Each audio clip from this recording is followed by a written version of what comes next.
kind of start chatting until I see people here. I've got the chat open. I'm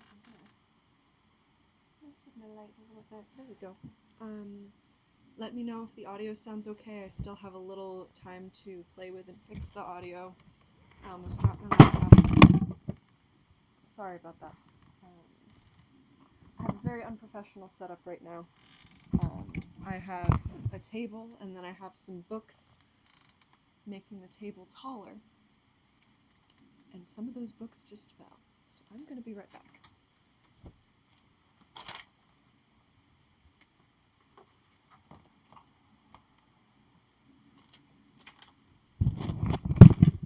I should have picked less slidey books is the moral of the story here. Probably also shouldn't have put the smallest book in the middle of the stack. I don't think that was my smartest, most genius move ever.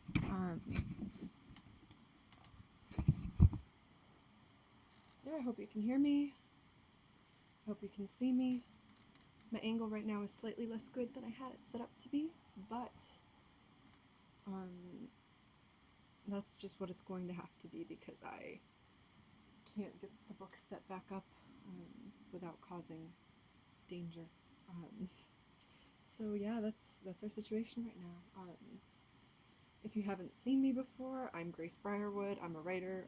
This is a completely new thing for me. I don't really stream ever. I've made a couple YouTube videos, but they were very early. I'm not very used to being on camera, but I am used to telling stories, and I do think we're going to tell a really good story tonight. So I'm also not used to seeing my face and not having it be a mirror. So hopefully in the next minute or two that stops throwing me off. But right now, I'm just here chatting.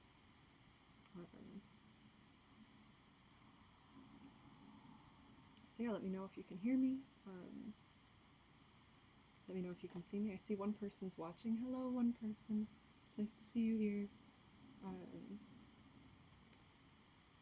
Yeah, I'm just gonna hang out for a minute, wait for a couple people to actually talk to me before I start telling the story because it would be silly to tell the story if people aren't participating.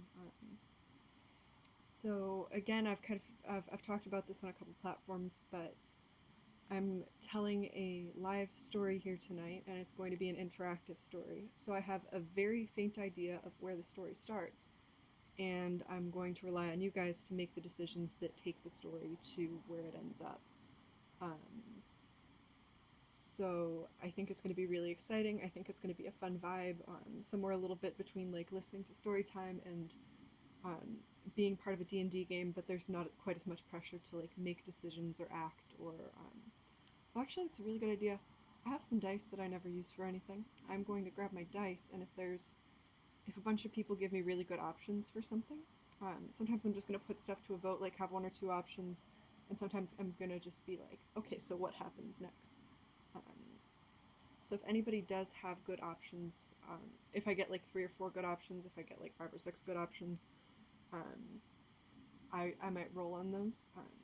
I am just going to say that I'm also going to kind of make choices at my discretion. So like if people make a suggestion that I'm not comfortable with, or if people are if there's a lot of really good options out there, I'm going to pick the one that I know I can spin you guys a really good story with. So it might, if I don't pick your option, it's not because it's not a good one. It's just because I'm trying to do my best. I'm trying to facilitate a really good story. So I'm going to get up. I'm going to get my dice.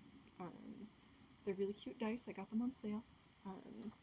They're in a little baggie, though. I want to get a nicer bag for them.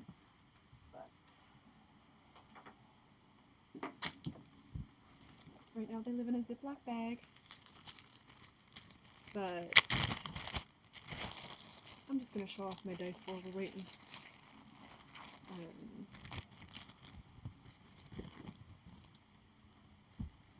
Hi Rhiannon! It's good to see you here! Feel free to lurk, have fun. I really appreciate having you here to listen to me, so I hope you have fun. Story stuff is fun, but you've already told me you're busy, you're working on stuff. I'm just glad that you're here. I'm glad you're hanging out. I don't know, while I'm waiting for people to show up. Here's my dice. Thank you! Thank you, Sandra. Um, I worked really hard on it. I did a picture of a very dramatic look, and now I'm gonna look that I can sit in for 2 hours. Oh, thanks, Rihanna, and you're the best. Um, so yeah, it's thank you guys so much for showing up. It means a lot to me. I don't know, I'm just gonna wait around for another minute or two. Bye. You're the best. I'm not gonna say bye because you're still gonna be here, but you're probably not gonna be chatting as much. I don't know. Here's my dice. This is my little D4. It looks greener than it is. It's actually got more of a purple shimmer to it. This light is making it look greener. It's also got a little green, but it's got a little purple too. But this is what my dice look like. I'm assuming I'm not going to need a bigger die than this today, but we shall see. Dice are just neat. And this is a percentile dice. Thank you. I was really excited to get them. They were on really big sale, and I haven't actually started playing a D&D game yet, but I had a couple kind of in the wings, and I was like, oh, I'm gonna nab these. They look like, if I was making my own dice, they look a lot like the ones that I would make. I think I got them at Target, but I follow a bunch of people who make beautiful dice with like beautiful like floral inclusions and stuff like that, and I can't remember the names of any of the shops. But I'm probably gonna get those dice at some point. I need a game to justify it, and I also need an income because I'm a substitute teacher, and right now that's a little up in the air. So like nothing bad's gonna happen to me, but I can't get dice either. Um, I'm gonna change the side my hair is parted on because this is my bald eyebrow. I don't know why my eyebrow is going bald, but it is. And now it has camouflage. Just setting my dice out on my laptop. Hopefully my laptop doesn't fall again, because if it does, I'm gonna lose my dice.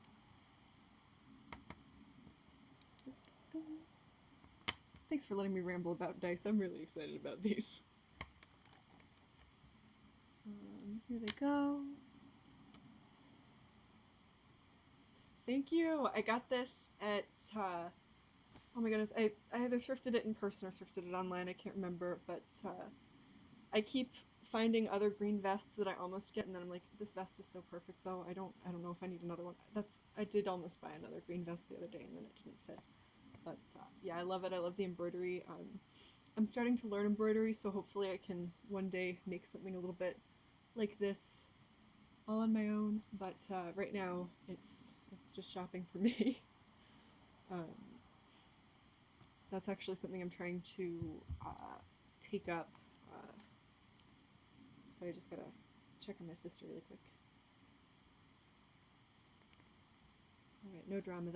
That lit up for no reason. It was a text that I already had. Sometimes you worry, you know how it is. Alright, well, it looks like we've got some people here. That's really exciting. So I think that I'm going to start my story. I'd love it if you guys would stay until the end, but no pressure to stay until the end. This is also going to be up on YouTube, so if you gotta run, if you miss something, that is going to be there. I got a couple people on Twitch, a couple people on YouTube, but hi Minerva, thanks for being here. It's good to see you. It's good to see your name popping up. So yeah, I've got a couple people here. I think I'm gonna get started with the story. Oh, my focus just went away. Hey, camera. You're supposed to be looking at me. My desk is very pretty, but you shouldn't be looking at the desk. You should be looking. There we go. There we go. All right, I'm back. I'm gone again. I'm just gonna let it live. I'm just gonna bask in the soft focus, and I'm gonna start actually telling the story. So, our story begins in a little town called Sunnyvale. Sunnyvale is a village that is still in okay days, but just kind of knows that it's seen better days. Things are starting to get a little run down, a little bit of a whisper that something is amiss.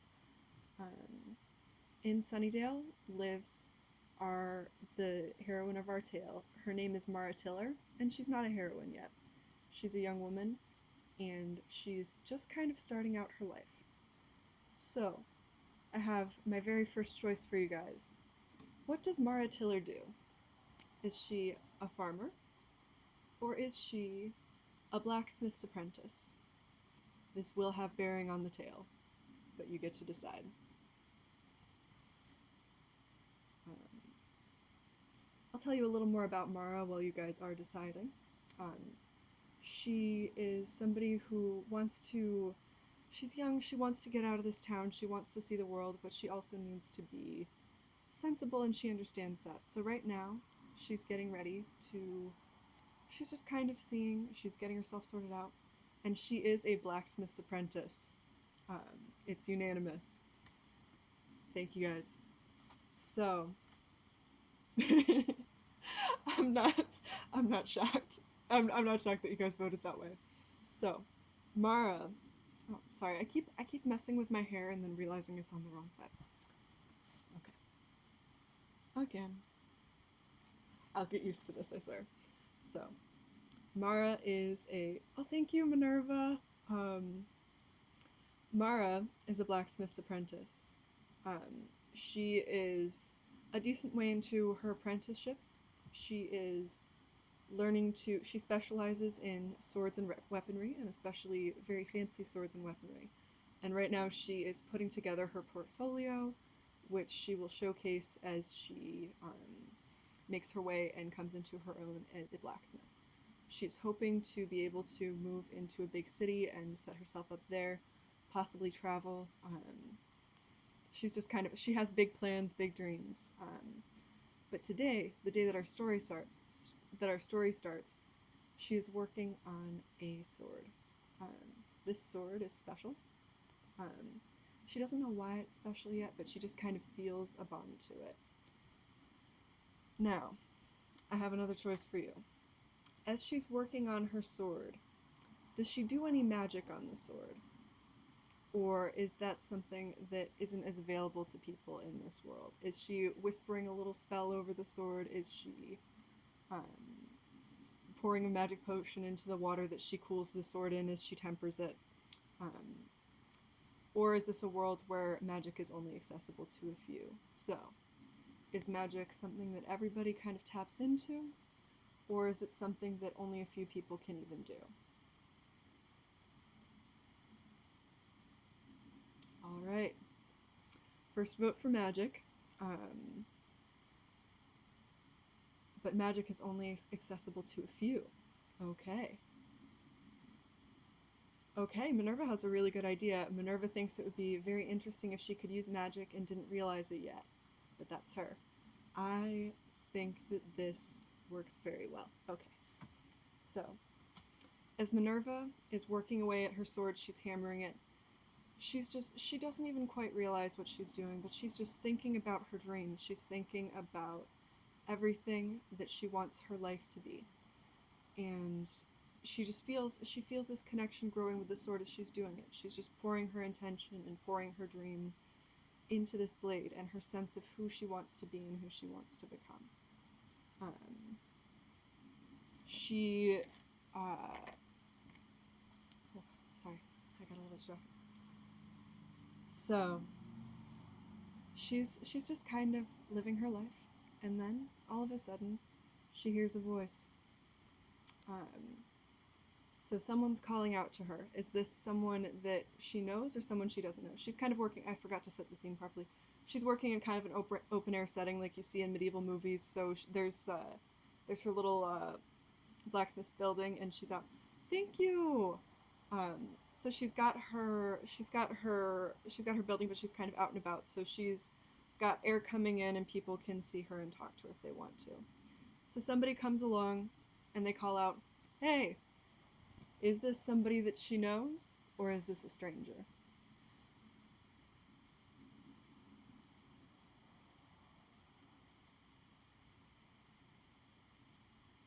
Sorry, I'm just waiting for the lag.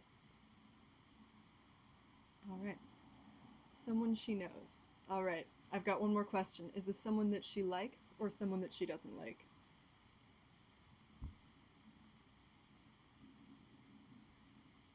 Alright, I've got one vote for somebody that she knows, two votes for a stranger.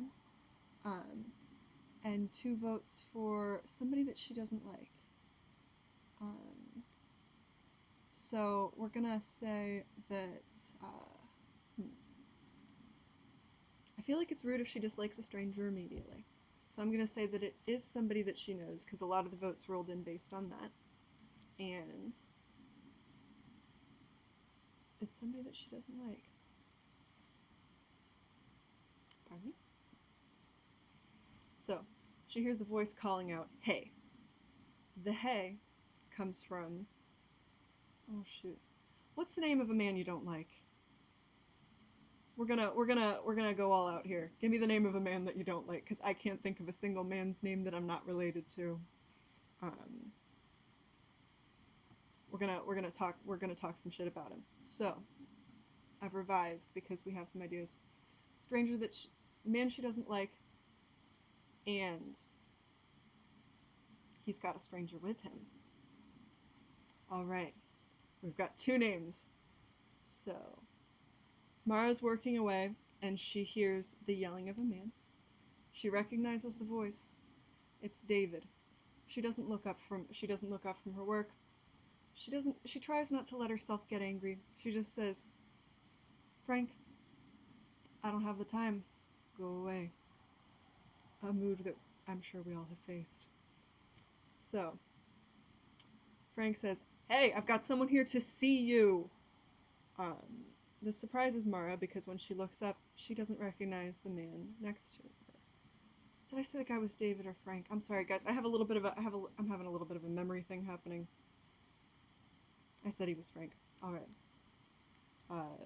So she finally looks up and she sees that, yes, Frank is there, annoying as ever, making a very rude face, and with him is a stranger, another man. "This is David." "Thank you, Minerva." "All right. This is David," Frank says. "Apparently he heard you're good at making shit." Oh, I'm just for the record, I'm keeping things PG-13. So, if it's something that you could say in a PG-13 kind of movie, we're saying it. If it's not, we're not saying it. Not going too explicit. Hi, Ariana. So Ariana, just to recap really quick, because you just got here, our heroine's named Minerva. She's a blacksmith's apprentice. She's almost done with her apprenticeship, and she has just been bothered by a man she doesn't like, Frank, and he's got a stranger with him. And the stranger has heard that Mara is good at making things, which is strange to Mara because she's an apprentice and she shouldn't really have a reputation yet. Sorry, I keep having to gather myself again. This is my first time doing this. So David is interesting looking. He's not handsome, but he's not handsome. He's just kind of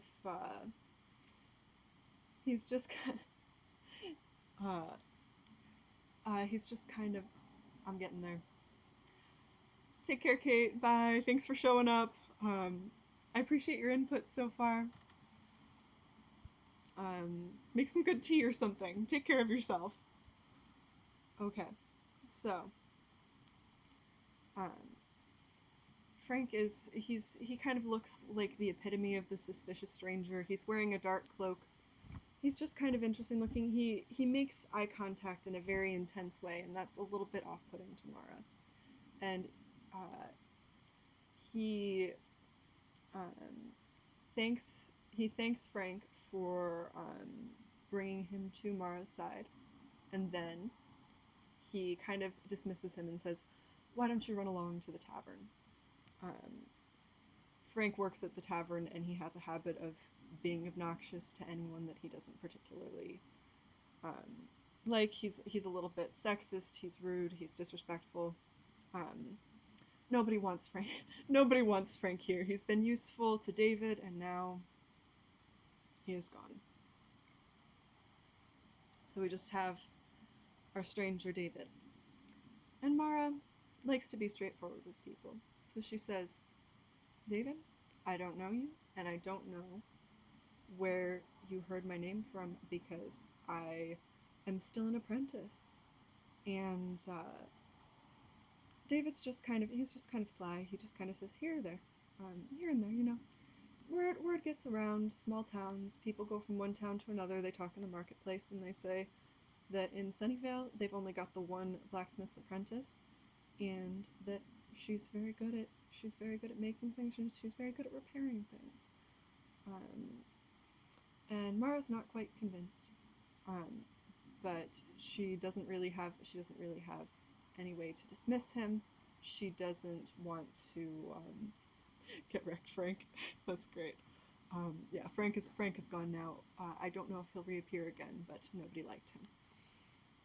Um, so Mara's just trying to handle him politely as she can, and she just says, "Well, um, I do." She says, "I am pretty far in my apprenticeship, but um, I don't see why I would have gotten this reputation. But while you're here, is there anything that I can help you with, or did you just want to stop and pay me a compliment?"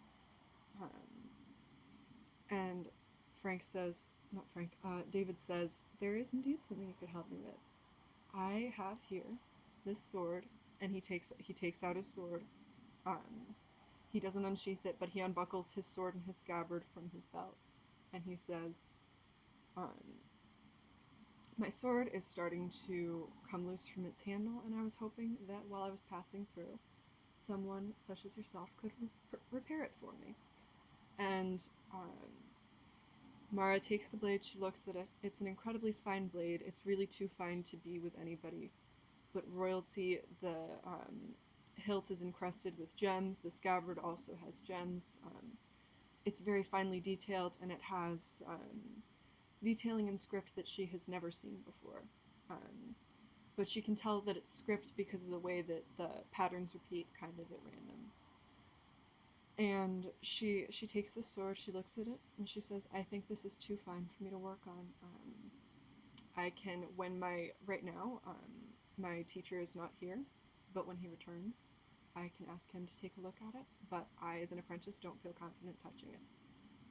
The sword, not only is it very fine, she feels strangely about it.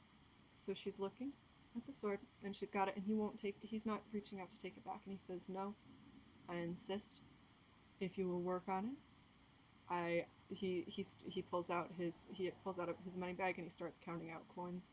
He says, "I will pay you well to work on it.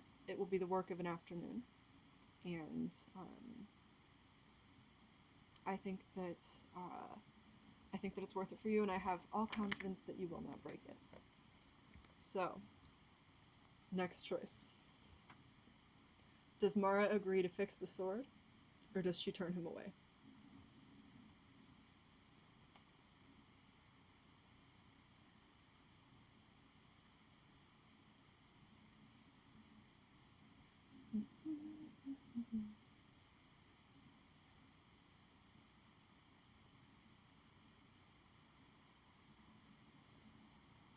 All right, our first vote says Mara's doing it.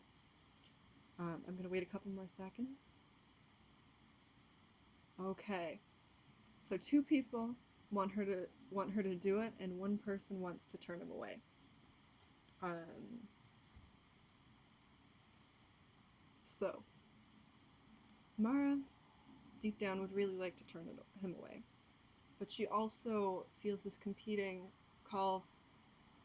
Money like that amount of money, she could travel anywhere that she wanted within the kingdom. She could go to even the capital once she finishes her apprenticeship. Um, and she hates to admit it, but the idea of this reputation that she may or may not have created um, for herself, it sounds like at least somebody's talking about her. Um, she loves the idea of kind of having a reputation, and she just kind of feels these conflicting things. The part of her that says this is suspicious and it's smart to be cautious starts getting a little quieter, and the part of her that says this could make all my dreams come true and it is only an afternoon's worth of work eventually wins over, and she keeps the sword, and she says, um, uh, She says, "Are you staying at the tavern?" And he says, "Yes, I'm staying at the tavern." And she says, "All right, I will bring this to you tonight, um, with the hilt fully repaired." I just realized I don't know how one repairs a sword hilt, so I'm going to improvise. I'm just gonna keep it vague. So Mara takes the sword, and she goes back. She sets her own sword that she's been working on aside. It's really the sword itself at this point. By the time that she was disturbed, the sword is finished. She was working on just kind of shaping. She's made a sword with the handle as part of the whole steel. The handle kind of curls back on itself, um, so that it's just all one piece and can be easily gripped. So she was just kind of working on the handle. The handle isn't quite perfect, but she figures she can fix it later. And she sets to work on this sword. As she begins to work on it, she starts to feel a little strange, and she starts to find herself kind of wondering why the sword isn't going together the way it's supposed to. With what she's doing, the way that she is tightening the handle, it should be closing back down around the sword, and it should be properly containing this blade, and it's refusing to. So she tries again, and this time she tries pouring more of her. She just tries focusing. She tries putting her intentions into this scabbard will tighten around the blade, and it will hold. And as she does so, she starts to. It's working, but she feels really strange. She starts to feel almost a migraine coming on. And she starts kind of just hearing this like ringing in her ears. She's got a migraine. She doesn't know what's going on, but she just figures she needs to keep working on it. She needs to enclose that. She needs to get that work done, and that's the only way that she's going to feel any better. So finally, she keeps her focus going, and she's able to fix the sword. And as soon as the sword is fixed, and as soon as the blade itself is secured within the hilt, everything lifts. Her headache goes away, the ringing in her ears goes away, and she feels normal once again. But she feels drained, she's exhausted by this encounter. So she takes a minute to rest, and then she goes to the tavern to confront David what the about what's going on with the sword and why he was so desperate to fix it. But when she gets to the tavern, before she walks in, she feels a little uncertain again. She doesn't know whether to confront him and ask him what's going on with the sword, why is it having this effect, what's going on with her, what's going on, or whether to, because she has a suspicion that it's a magic sword, and if it is a magic sword, there's all kinds of complications that could ensue. She could even, she's concerned that she could even get in trouble for tampering with it. So she's standing outside the door of the inn, and she wonders, do I confront him, or do I hand him the sword, take the money, and walk away? So what's she gonna do? Take the money and walk away, or confront him about what's wrong with the sword?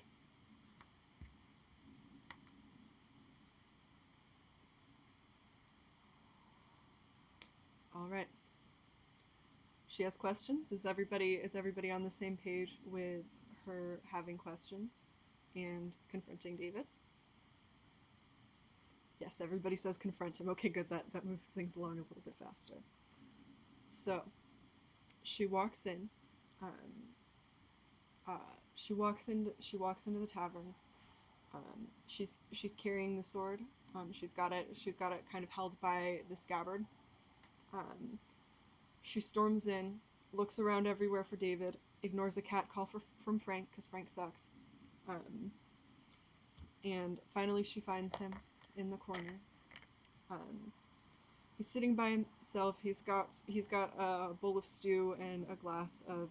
He's got a tankard of mead, and he's just kind of ignoring everybody else in the room and just kind of sitting there just kind of listlessly picking at his food because the food at Frank's Tavern is not very good.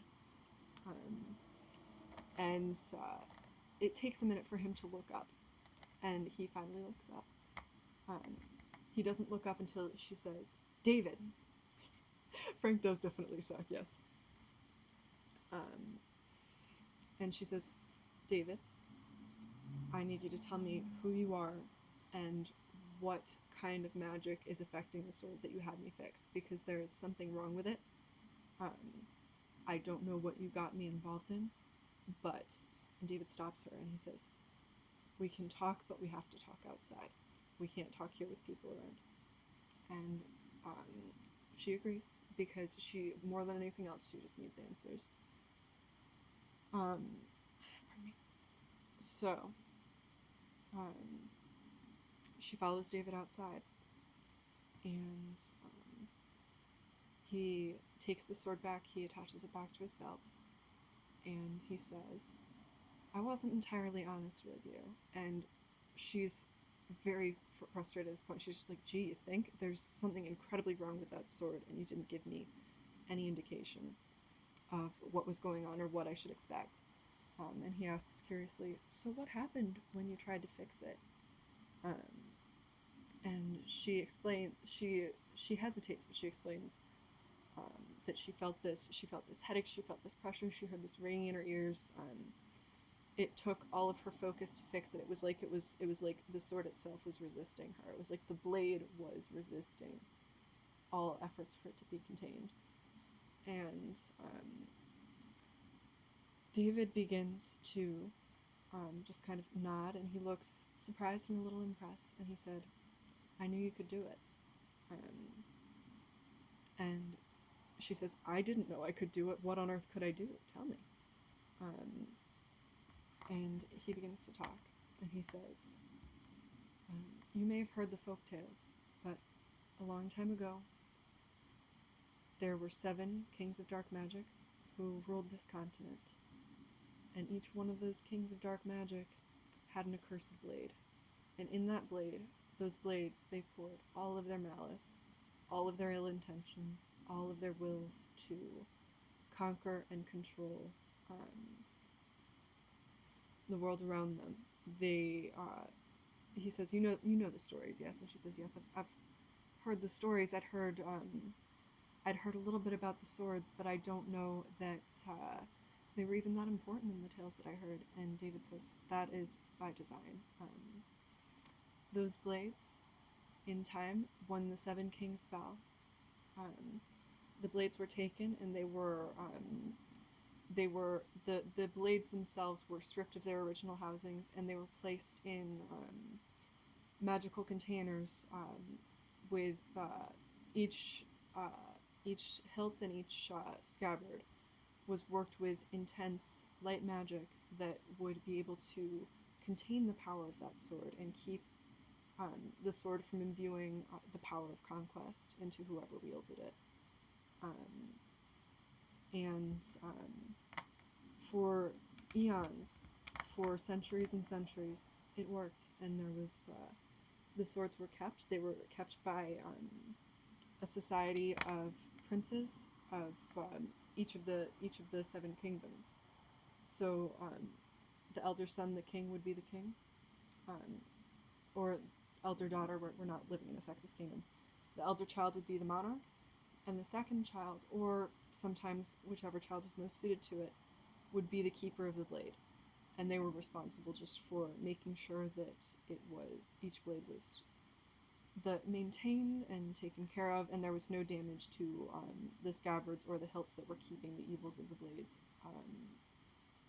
hidden from the world at large. And for years, that system worked. Until very recently, when a few keepers of the blades, such as myself, and Minerva stops him and says, wait, are you a prince? And he says, I was. But that is a long story, and not one for this moment. But I am a keeper of the blade, and I am this kingdom's keeper of the blade. So the keepers of the blades tend to talk among themselves ordinarily it was just almost like a fraternity kind of thing. Um, it was a little honor. People would get together and they talk about, oh, I'm the keeper of the blade. Everything's fine and fancy. Um, but also just to renew the traditions and understand the lore the behind the blades.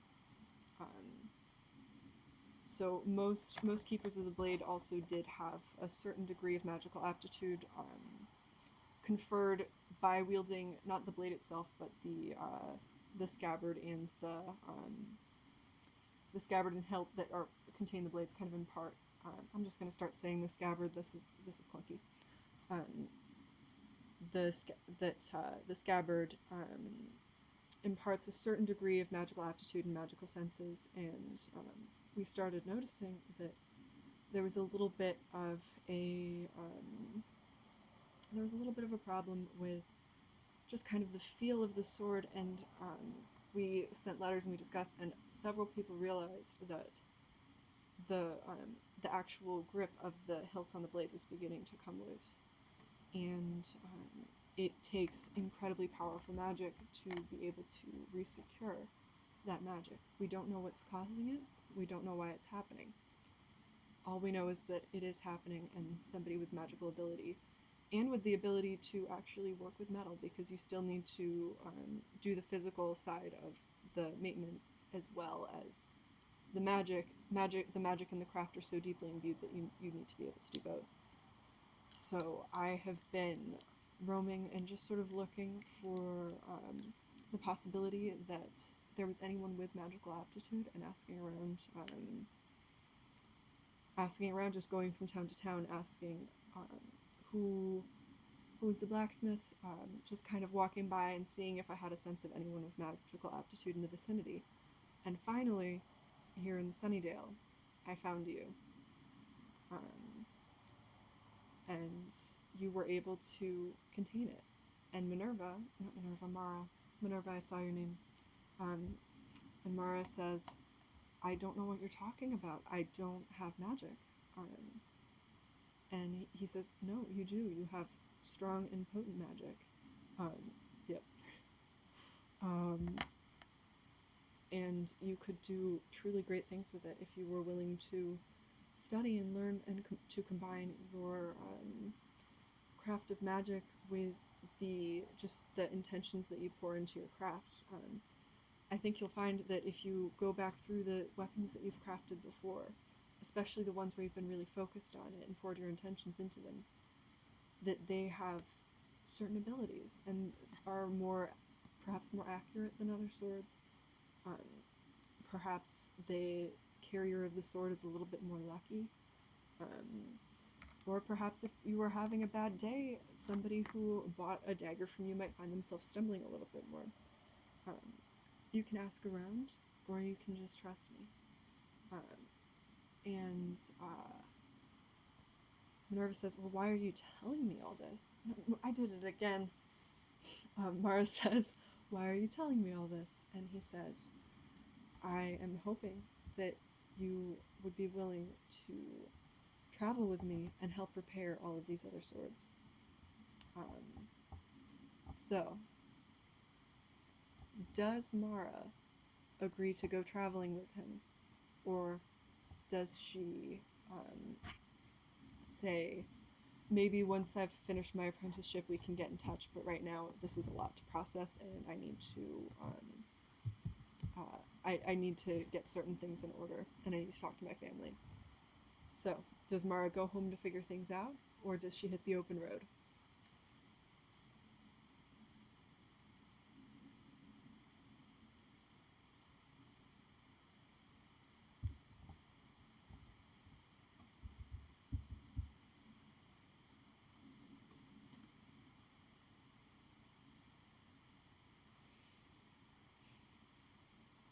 Alright, alright, I've got one vote for goes home and one vote for let's go traveling.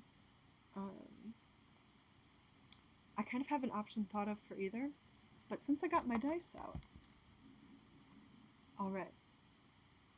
Okay, we've got several more votes that she should go home first. So, I think we're gonna send her home, and I do think that kind of works. So Mara says, I this is a lot to take in. This is I don't Oh yeah, I didn't show you the dice, Minerva. Here's the dice.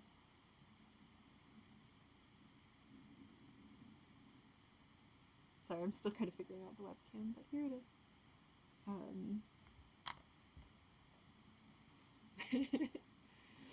So, um,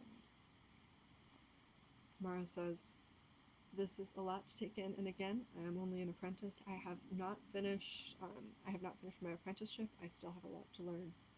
I do have plans to travel one day, and I would, if you will give me somewhere that I can write to you, I would appreciate it. I will write to you, and discuss this with you and learn more while I'm still here. But while I'm still here, but I need to finish my apprenticeship. I need to learn what I can, and I would, I would, I would, I appreciate your faith in me. I don't appreciate you taking me by such surprise with this, but I'm going to go home, and I will write to you. And he says that it will be difficult for you to write to me because I'm going to have to continue traveling to look for another. I'm going to have to look for another blacksmith. I don't know when I will find one or where I will find one, but if it isn't you, it needs to be someone. But if I cannot find one in a little while, I will write to you. And Mara almost jumps at that, and then she realizes that he is he's trying to manipulate her a little bit. He's trying to push her hand and make her go with him. And she says with that she realizes that by Ariana, it's going to be up. There's going to be able to be it's going to be able to be replayed on YouTube. So if you want to I can also catch you up when you come back. But sorry.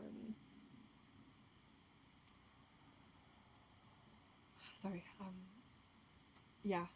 Take care. Have a good time. I'll catch you up, or you can catch the replay. Whatever works. So Mara goes home, feeling very very strange.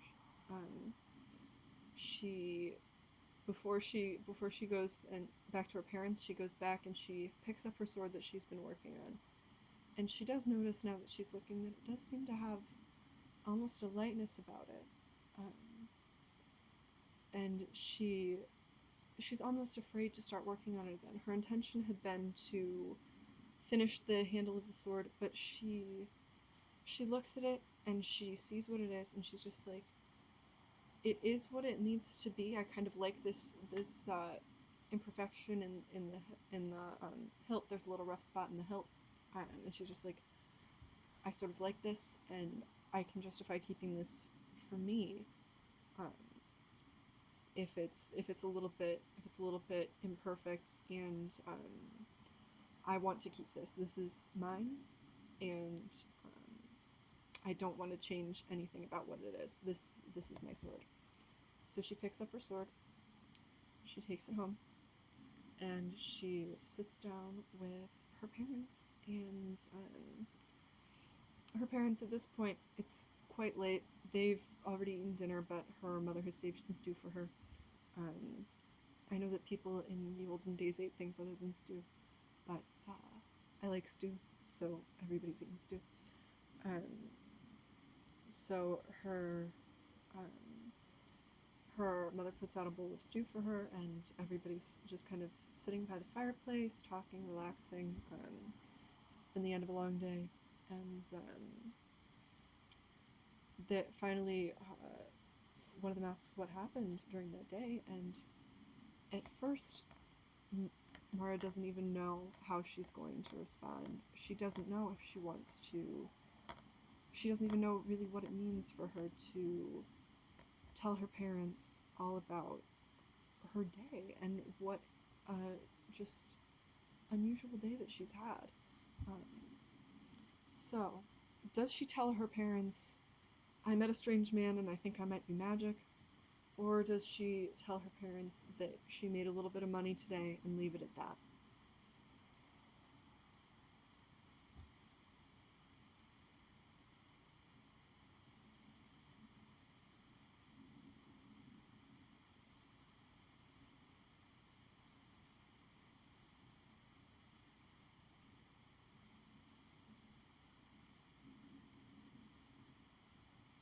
Oh, third option. What's the third option, Minerva?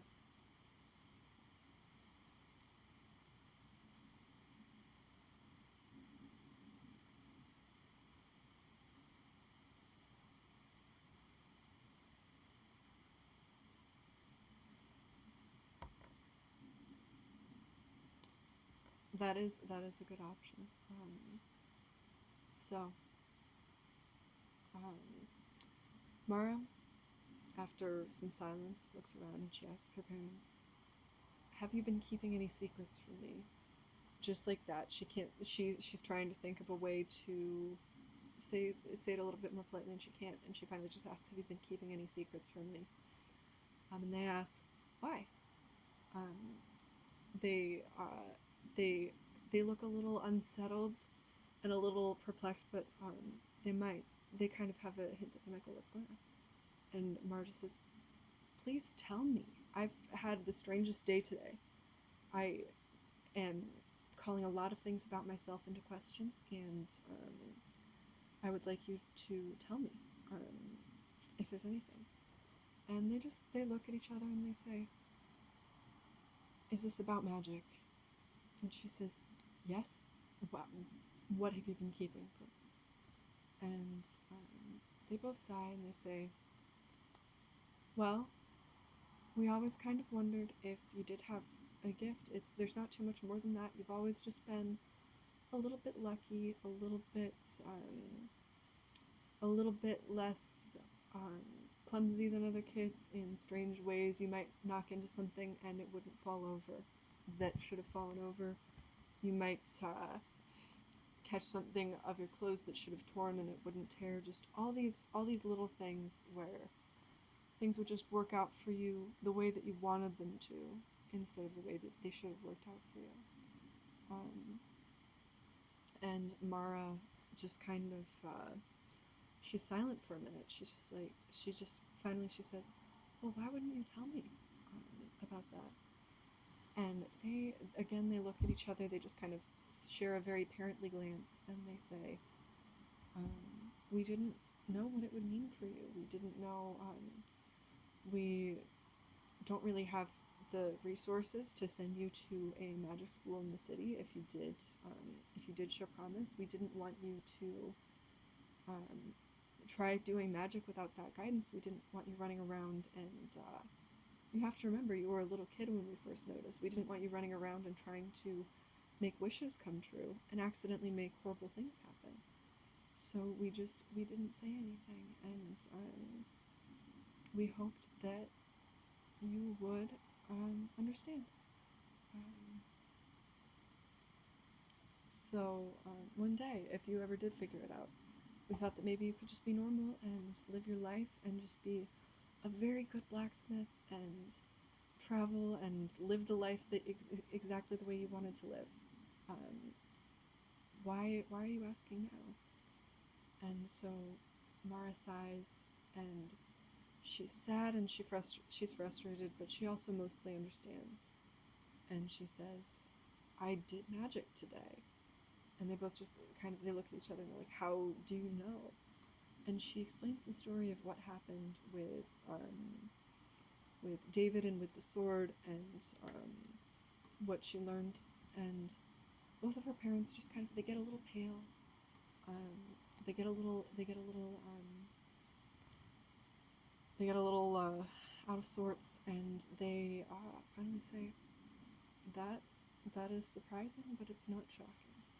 Um, and so she just she sits with her parents and she says, he wanted me to go with him. He had this whole story of destiny that he wanted me to travel with him and find the other swords and repair all the other swords. He didn't even say what would happen if I didn't. He just made it sound really interesting. and he wanted me to go with him, and I almost did. I thought about it for a moment, but if I hadn't trusted him, I would have just gone with him. And bye, Sandra. Thank you. Take care. And so she she just kind of looks around, and she's just kind of like, I don't know what to do with myself now. And her parents just kind of say, well, you can do do what you said, do what you plan to do, finish your apprenticeship. You can go traveling once that's done, but right now you have a lot to work on. And so she just kind of sighs and says, you're probably right. You're probably right.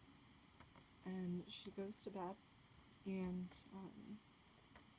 in the morning she wakes up, and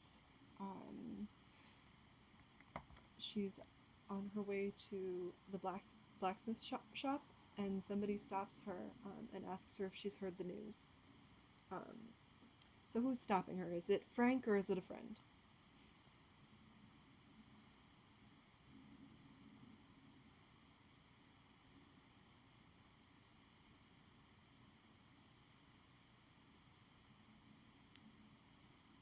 All right, we've got a friend. One vote for a friend.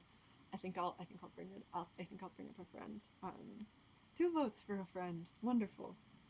Um, so she's going along, and one of her friends looks very panicked, and she says, her friend, oh, what's a nice girl's name? I need a nice girl's name. Sorry, I'm terrible at thinking up names on the fly. I think next time I might, although crowdsourcing the names is kind of fun, but I might just kind of have a list really quick so I don't get stuck. Allison, wonderful. So her friend Allison comes up, and she looks very stressed, and she's just like, um, ooh, Nora's a pretty name. I'll save that for the next one. Um, so Allison comes up, and she stops her, and she says, "Have you heard what happened?" And Mara's like, "No, I haven't heard anything. I just woke up. What's going on?" And Allison says, "That stranger that was staying at the tavern was attacked last night." And pardon me. And Mara says that that the stranger David, I spoke to him last night. What happened? Um, quick vote. Is David dead, or is he just injured? That is gonna kind of change how things go a little bit. But I can kind of keep going. Just give me a vote. Is he dead or is he injured? And I will keep telling the story because it's a little while before that has to be clear. So all right, he's injured. Um, he's very injured. He's gravely injured. All right, all right. So uh, Allison says last night he set out very early, late in the night or early in the morning, in the wee hours. He set out from the. All right, I think I have my middle ground. He set out from the tavern, and he didn't get very far. He was stopped. We found him this morning. Along the road, he's been stabbed. He is gravely injured, and he's asking to see you. Um, he's asking to see you specifically. You need to come now. And Mara says, why is he asking to see me? I don't know what's going on. Did he say what happened? Did he say who attacked him?" And she just says, "He's not saying anything. Um, he's not saying anything about it. He says he'll only speak to you and you alone." And so Mara's just like, "All right, take me to him. Let's find out what's going on." and so she goes to the tavern, and she heads right up. Nobody speaks. They all just kind of point up. Everyone's shell shocked, and they she goes up, and he's lying there, in the bed, um, blood visible everywhere. He's wrapped in bandages, but he's been gravely stabbed and is clearly unwell. And he whispers, um, "I didn't tell you everything." And Mara goes by his side to make sure she can hear him. And she says, "What didn't you tell me? What do I need to know?" And he says, "There's a reason why the swords are breaking. Um, one of the seven. Um, I shouldn't. We were trying so hard to keep this secret, but one of the seven um, sword keepers has. We don't know if he damaged his sword himself, or if he, um, or if it was damaged and it influenced him. He's an interesting man, and I don't know. I could see him being capable of either being influenced or of even choosing to do it himself. He was always very jealous of his elder sister. Um, he has taken the sword. He's taken up this sword, this corrupted blade. It is no longer contained, and he's on a mission to capture all seven of the swords and to um, warp them and twist them and use them to conquer the entirety of the continent. They bestow um, the power of conquest. They bestow this darkness and this fury in battle that can be used to control an entire army, and turn that army to darkness. And if he is able to assemble all of these swords, nothing will stop him. He has not yet, as far as I know, he has not yet harmed his sister. I think he plans to amass an army and return rather than trying to take the throne with a simple murder, which is both lucky and horrible at the same time. But his name is Edmund of the, oh shoot, what's the name for a kingdom? Um,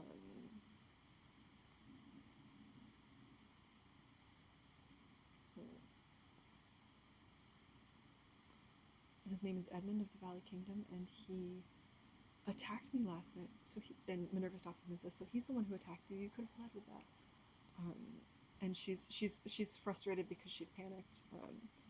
And he recognizes that, and he just sort of nods and he says, "Maybe I should have." But he attacked me, and he took the sword. I don't know. I don't think he's been able to break it yet. I think that you did a good enough job with your repairs that it will hold for a while. So thank you for that. But you should listen, because you will be able to feel it. You will be able to feel that sword's pull.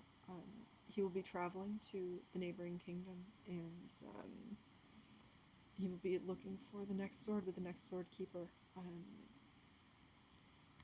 Someone needs to stop him, and it can't be me. I think that I'm dying, um, and somebody else needs to take my place and stop him and recover that sword. Either recover that sword or just get there before he does. He doesn't know the sword keeper, the sword keeper in the neighboring kingdom, Noor. He doesn't know where she's living. She has moved very recently. Several sword keepers have moved in light of this. But I know where she's living. Um, you need to find her before he does, and that's all I need you to do. I'm not even asking you to go around and repair the swords. All I need you to do is ride and find Noor. Um, and he gives her the address, and it's a pardon me, it's a manor in a town a few miles away from the capital of. Can somebody give me a name for a kingdom? I'm sorry. in the capital of this kingdom. So he gives her the address before she even agrees to do it, and she's just like, I didn't even say I would take the mission, and he just says, you must take the mission. All it is, a few days' ride, and you can save the world. That is all that I'm asking of you. Um, so, I think I know what you guys are gonna say, but does she say yes?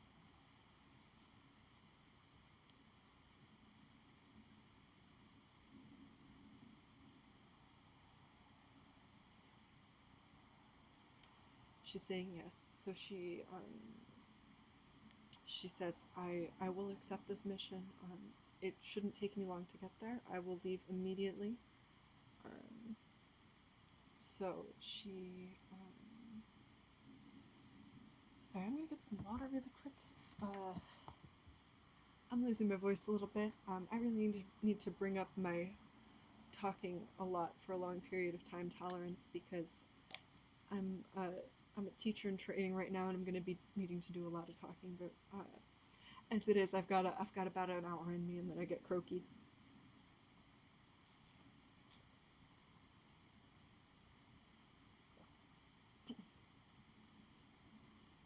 Also, I got this at the Ren Fair. I got it at the Ren Fair with Seba. Remember when we got this? It rained so much. Um, so, brief little water interlude. Um, thanks for your patience. So, Mara runs out and she. Oh, is your sister there too? Tell her hi for me. Hi, Shita. Um, alright, so, um, pardon me? Alright, so she runs out and she runs up on her friend Allison's waiting there and she says, Allison, we have to ride immediately, we have to ride to Grinaldo. And, oh, thank you. Um, and, Allison says, what are you talking about? Why? And she says, there's no time to explain. I know that you're not, I know that this is a big ask, but I don't have fast enough horses. Your father's the mayor. He has many horses. If I can borrow them, can you please just ask? You don't have to come with me if you don't want to, but I need a horse that isn't an old draft horse. I need to make my way to Grinaldo immediately to carry this message. And Allison asks, well, what message? And she doesn't know whether to say, um, uh, whether it's just she doesn't know how to say the fate of the world is in our hands. We have to go, um, or at least I have to go, or whether to just say it's I need to take care of his dying wishes. Hi, Ariana. So just to catch you up really quick. Where did you leave off? So Mara has she's met with David. She's fixed an enchanted sword. Heard the backstory of the sword. So there were 7 magic swords belonging to 7 evil kings who took over the continent, um, and like ruled it horrifically. These swords have been contained by magic. And it's kind of like a practical, creative magic. So you have to be able to actually like do blacksmithery to imbue it with magic. Um, and she's talked to her parents about it. She's decided not to go with him in his quest to. He left when she was going home to think. All right, so she talked to her parents, and her parents said that they kind of suspected that she had some magical aptitude. They never told her because they couldn't afford to send her to school for magic, and they didn't want her trying to do magic and work her will on the world without training. Thank you. So she went home and she talked to her parents about that, and she just kind of she was feeling very strange about everything. And then she woke up in the morning to hear that David had been attacked, he'd been horrifically stabbed, and he has explained to her that he wasn't fully honest with her. one of the seven sword bearers has decided that he would like to conquer the seven kingdoms. He's either broken his sword or his sword broke and is influencing him, but he has attacked David and taken his sword, and he hasn't managed the one that she repaired, and he hasn't managed to break that one yet. But he's on a mission to capture all seven swords, which can be used to control armies and all kinds of stuff like that, and just like bring doom to the world. Um, and uh, sorry, um,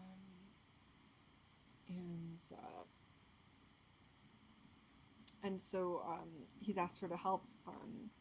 And so she's decided that she has to save the world, and she's run out and asked her friend if she can borrow a horse, um, so that they can go and meet with hello, welcome, and meet with the so she can go and meet with the next sword bearer and get to her in time and warn her that he's trying to find her and trying to and just kind of be able to warn all the other sword bearers as well, so they can kind of go underground and prevent him from capturing the swords and taking over the world.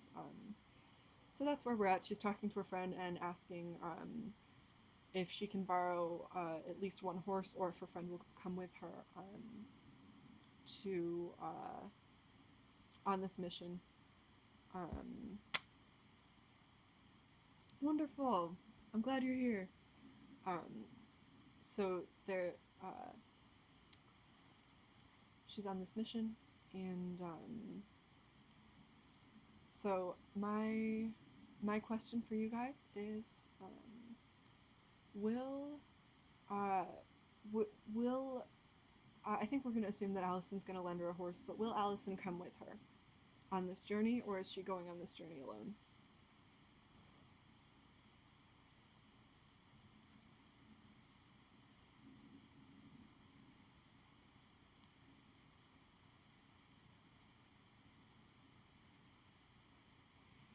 All right, we've got one vote. Allison should go with her. We've got another vote. Allison should come, and another vote. And hello, another vote that Allison should go with her. So, um, it looks like Allison's going with her, and Allison says, and welcome. Um, so Allison says, of course I'll come with you. Go home and get what you need. I will swing by. Um, I will have supplies. I can get stuff together. It should and we will be able to. We will, if we ride fast, we'll be able to get there within just a couple days. Um, and so Mara agrees. She goes home. She packs. She packs her bags. She gets some food together. She gets a little bedroll together. She gets the stuff she needs. She takes her new sword, the one that kind of has this like that she's just made. It's kind of the most magical thing that she's made so far, consciously. Starting to be consciously. She was just starting to learn to instinctively put her intention into that kind of thing. She takes her sword. She takes. She doesn't really have any. She doesn't have a full set of armor, but she has a breastplate that she's made, so she puts that on for a little bit of extra protection, so she won't stress the horse out too much, but she doesn't know what's going to happen. And she packs one for Allison as well. And she goes outside, and there's Allison with. She also has supplies, two very fast horses, and the she's got a map, and they get out the map. They just chart their course really quick. They're pretty sure they know vaguely the direction to go in, but they want to be exactly sure of where they're going. And they uh, they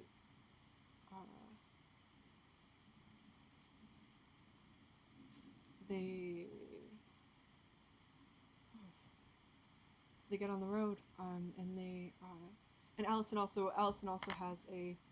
I'll get back to. I'm. Thank you, Seba. It was so nice having your input and your involvement. Thanks for being here. Take care. Good luck with your essay. Um, so she Allison's also a pretty well-known archer, so Allison's got her bow. and they get on their horses and they ride as fast as they can uh, southward, um, and they pardon me, I'm gonna get a little more water. I'm not sorry, I'm really not used to talking nonstop for this long.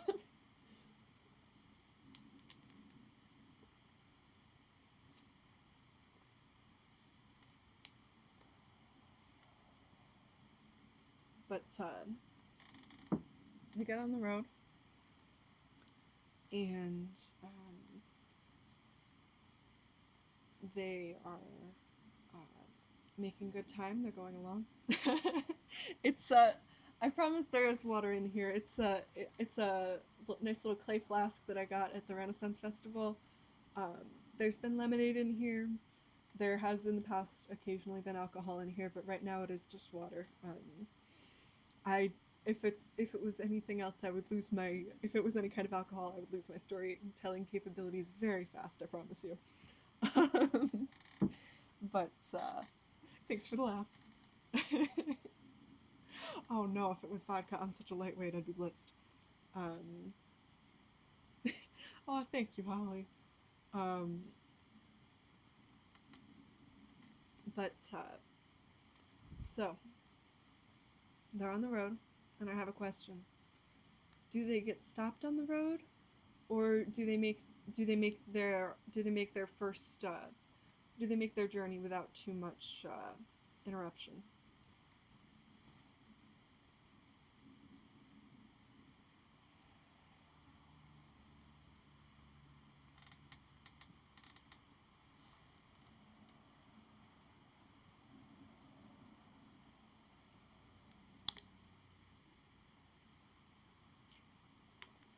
They're going to a kingdom called Grinaldo to meet a woman named Noor. She is a sword bearer, so she's one of the people who's responsible for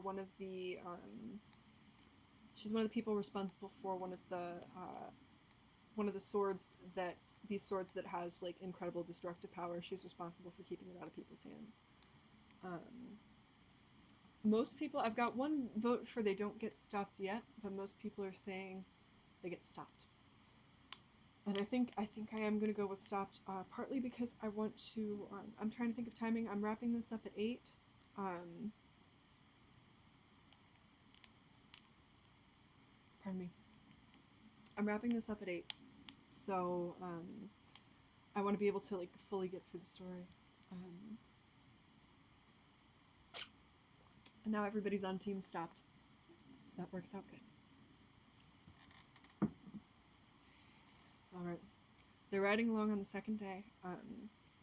By this point they have crossed the border into Grinaldo, and they are on their way to they're on their way to they're well on their way. They're very close, and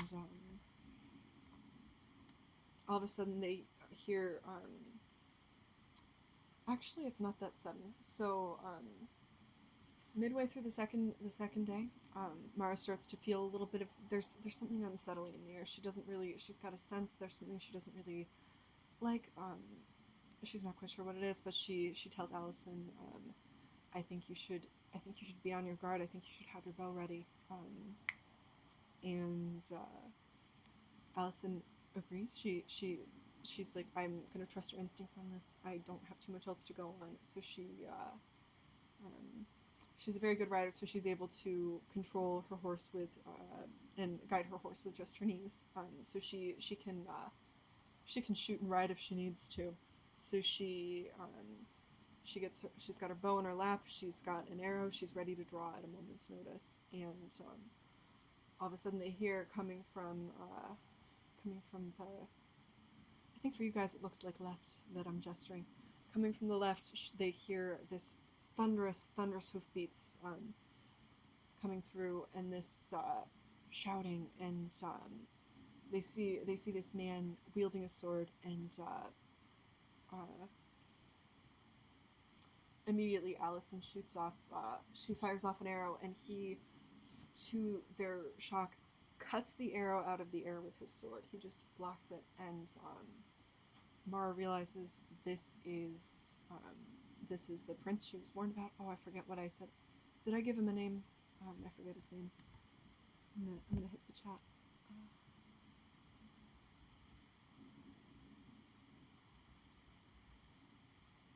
I called him Edmund. I called him Edmund. And she realizes that she's pretty sure this is Edmund, and he is wielding not the sword that she worked on. This one looks different. That one had different. The gems were all colorful, and in this one, the gems are just completely. They don't even look like gems. They look strange and blank, and kind of milky. Um, and she this destroyed sword just kind of like captures her gaze, and she just realizes this is Edmund. We are in deep trouble, and she rides out a little bit in front of Allison, and she says she just kind of waves him down, and she's just like, I don't know who you think we are, but you can't come at us with a sword. She's trying to play a little bit dumb. Um, and he says, I know who you are. I know um, I know that you have magic, and I know where you're going. Um, and she's just feeling this. They're both feeling this like creeping sense of dread and darkness as he's speaking. And she uh, she puts her hand on her sword, and she's just like, I cannot let you stop me. Um, so big decision time. Does she fight him, or does she flee?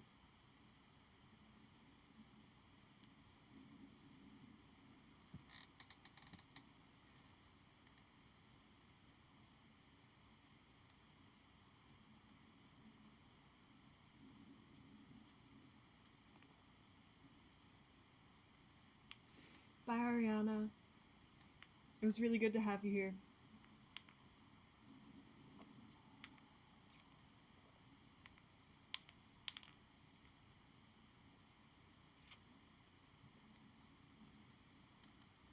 All right. We've got one flea. Um, Anybody else want to weigh in? I'm trying to be mindful of there's a lag in the chat between when you guys type and when I see what you type. Um,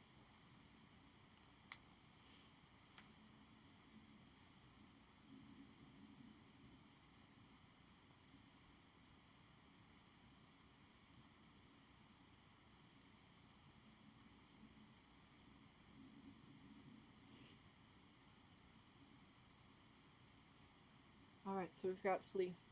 Um, so she draws her sword, and then she realizes I haven't really fought with this before. I don't know what to do. I don't know what I'm doing. And she first, and she's never done any kind of fighting on horseback either. So first she makes a gesture at Allison, and she's just like, Allison, go. You know where we're going. Ride as fast as you can. I will. I'm right behind you. But if something happens, just keep riding. That's the most important thing. And Allison says, I don't know if I can. I don't know if I could leave you if that happened. And they're shouting to each other from across the welcome back. Um, so they're shouting to each other from on their horses. They're just like, uh, I don't want to shout. I don't have the voice for it. But they're shouting, and she's just like, "You have to get there. I will meet you. If I get caught up, I will meet you. I promise. But you have to ride as fast as you can." And so Allison nods, and she signals her horse, and they head out. And Mara's right on her heels, and they're going as fast as they can. It's decent terrain, so they're not in too much of a situation as far as that goes. But that also means, because it's pretty even terrain, that Edmund is right behind them and he can see them. And he's riding, and his horse is a little bit slower. He's in full armor, so his horse is a little bit slower. Um, but He's still very steadily behind them. And then, as they're riding along, all of a sudden, there's a thunderclap, massive, as Mara looks back, she looks and she sees that he has his sword raised to the sky, and he's calling. He's like, it's as if he's calling to the thunder and telling the clouds that they must obey and they must create this thunder. And her horse throws her. Um, she lands on the ground, and as soon as she's fallen, the uh, the thunder stops, and Edmund jumps down from his horse, and he's carrying his cursed sword, and he heads towards her. Um, and and um, so sorry, um, but I talk with my hands a lot. It's just how it's gonna be. Um, so Mara has been thrown from her horse. She sees Allison's riding ahead. She doesn't even know if Allison realizes that she's been thrown yet. Um, she because in all the chaos, she doesn't even know if Allison's in control of her horse or her horse is just spooked and is just galloping as fast as it can. Um, so uh, she gets up as quick as she can. She's got her sword. Edmund's jumped down from his horse and is approaching her, and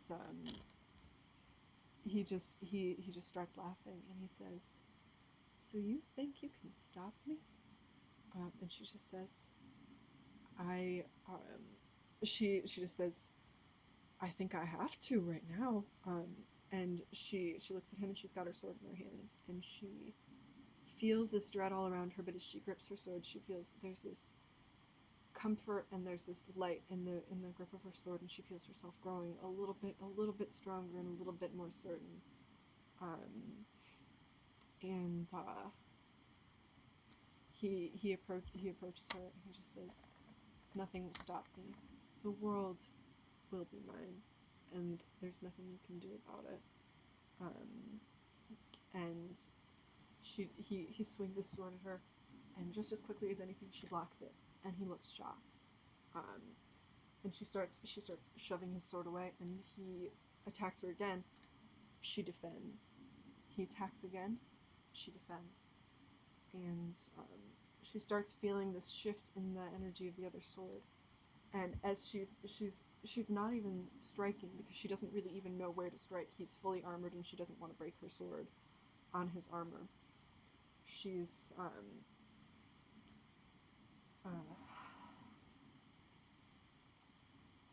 she's striking, and she's pushing him away, and she knows she can't do it forever. But right now she's not getting tired, and she's just thinking, know how to um, I don't know how to defeat him unless I figure out a way to tap into my magic. Um, and she doesn't know how to do that. She's not trained. She just needs pure instinct here. So she's gonna try to tap into her magic. Um, so what's she gonna tap into? Is she going to tap into her anger, or is she going to tap into kind of the power of love that she has tapped into previously and she kind of knows she can do? Um,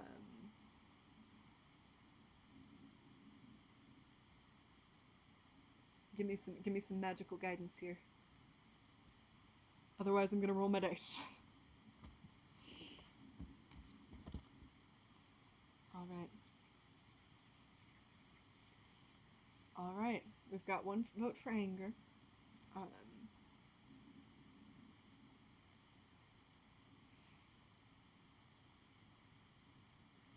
um, and Minerva says dice. So next, well, I'll find an excuse to do the dice. But right now, we've got to vote for anger, and I think that'll be what stands. Um, so as she's thinking about it, and she just feels Mara just feels this um, anger at every the whole she feels this frustration not just at him fighting her right now, but she's frustrated that she's so unprepared. She's frustrated that she's never gotten magical training. She's frustrated that all this was kept from her. Um, she's angry that um, she's the one even doing this. It should be David, but he can't. There's no reason why this should be her. And her anger just kind of grows, and she finally says, if I have anger, let me use this anger. And so she looks up at the sky and she just pours that anger into the sky. And uh, the all of a sudden the sky begins to shake, but it's not shaking at Edmund's command, it's shaking at her command. And he steps back for a second and he says, "You shouldn't be able to do that." And she says, "Well, I can." And she feels this just this intense energy pouring through her, and she says, um, "Why shouldn't I be able to?" And she starts feeling this just intense confidence. And all of a sudden, the second sword, the one that she repaired, which had been sitting at on Edmund's hip, um, next to his other one, he's been carrying both of them. It would be quite impractical once he got the 7, but I don't think he's thinking that through that far. Um, the sword flies from its scabbard and lands in her other hand, and so now she's wielding 2 swords. And she feels just this blade that she's worked with. She feels this incredible strength coming from that blade, and she knows one strike from her, and Edmund will be dead, and the problem will be over. And then she looks at the blade, and she sees the stones are starting to look a little strange. They don't look the way that they did when she repaired this sword. The stones in this sword are starting to, they don't look quite like the sword that Edmund is carrying, but they're starting to look a little filmy, a little milky, a little strange. They're losing their ability to reflect the light. And she looks and she realizes that the sword that she repaired is starting to regain its original conquering powers. And she looks and she realizes she has a choice to make. Does she use this power and tap into this power and try to save the world with this dark power? Or does she cast the sword aside and try to figure out some other plan and avoid tampering with this kind of darkness? And for this one, I'm gonna let fate decide. I'm gonna roll these dice right here. So actually, I'm gonna roll a d20 because there's only 2 options, so it's gonna be even or odd anyway, and I just really want to roll a d20. So I've got my little d20 right here. I'm gonna roll it. Oh, it's gonna be loud when I roll it because my mic's right under my laptop, and my laptop's really the only surface that I can roll it on. I'm gonna roll it into my other hand. I'll spare you from that. So we've got our d20. Oh, I forgot to call which one. Odd, she uses the cursed sword. Even, she finds another plan.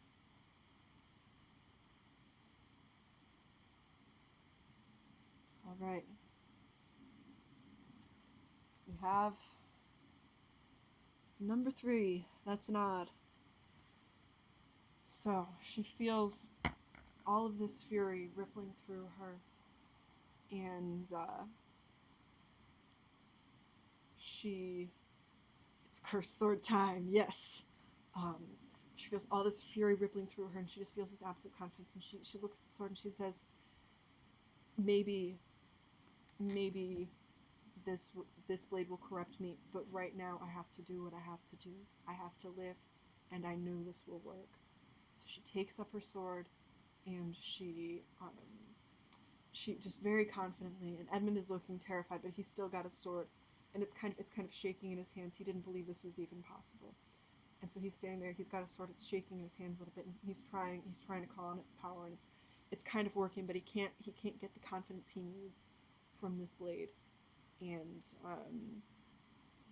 So she raises her sword, she swings at him, and in one strike, she takes off his head. And Edmund is dead. And she looks. She looks at the sword in her hand. Again, the jewels have gone clouded. And she looks at the sword in her hand. Then she picks up the second sword. And she knows she shouldn't. She knows that something's going to change when she picks up the second sword.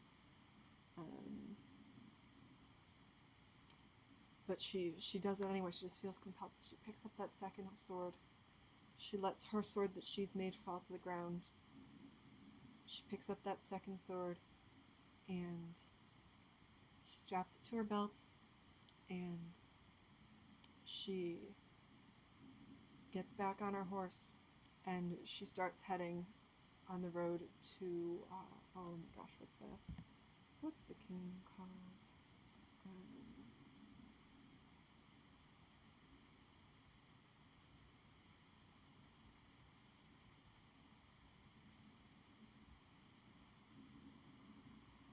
She starts heading on the road to Grinaldo, and she doesn't even think at first. She's just like, oh yeah, I have to catch up with Allison. I have to make sure she knows that everything is all right. And then I will figure out what I'm going to do from there. And so she's back on her horse and she heads along, and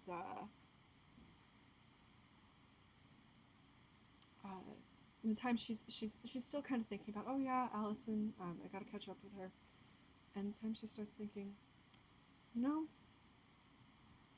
maybe I won't harm the sword bearer. I'd never do something like that. But maybe I should take that sword. I think that obviously I'm not going to take over the Seven Kingdoms. I don't have any ambitions like that, but I think it would be better off with me. I think that with the power of these swords, I'm the only person that can keep them safe. I have two swords that I can wield and that are attuned to me. The rest, I'll leave, and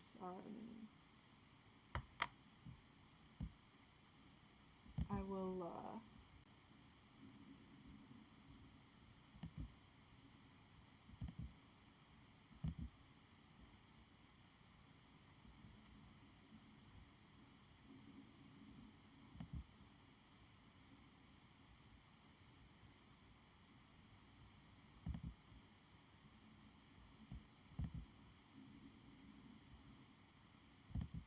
Sorry, I'm just trying to figure out how to block people.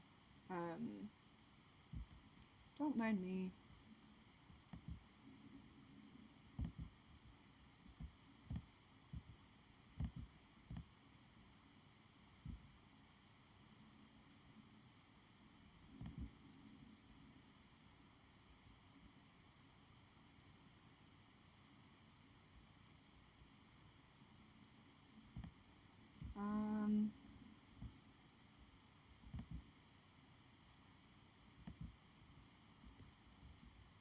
Alright, I just ended up clearing the chat. Nobody needs to deal with that. Least of all me. Um,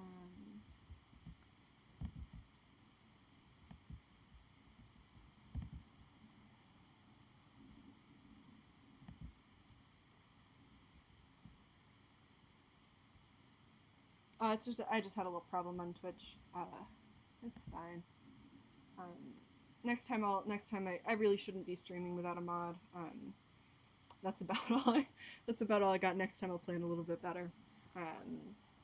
But we're back, and we've got our lovely Mara considering using the power of evil to try to do some good. And she's just kind of ruminating and going along, and finally she catches up to Allison.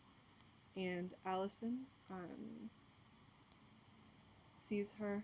Oh wait, I think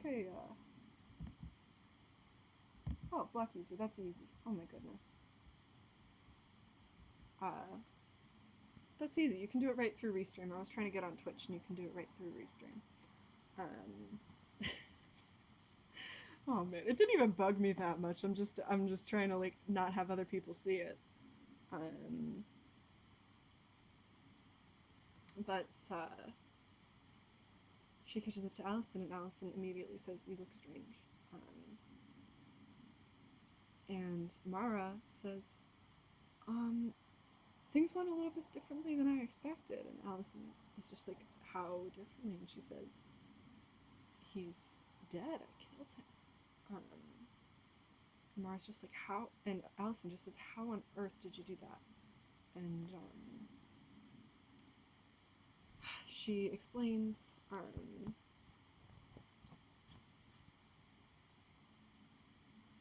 She explains what happened, and she explains that when she repaired that sword, she created a little bit of an affinity with it, and when she was in trouble, it came to her, and she's just like, she just finally says, "This is my sword now." And she's just like, "I took the other one. I wasn't just going to leave it there, and we need to get to Ronaldo, and I'll take care of things." And Allison just stops her, and she says, "How on earth do you mean you're going to take care of things?" And Mara considers lying to her.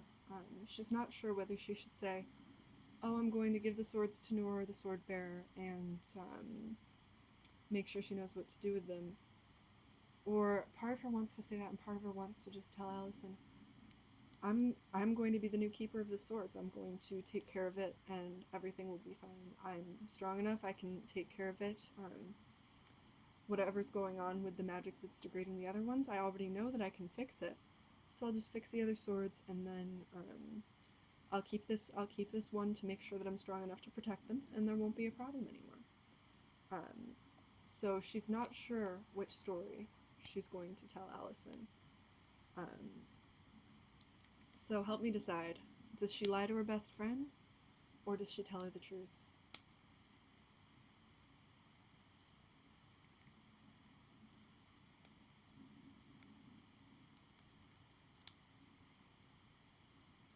We've got one vote for truth.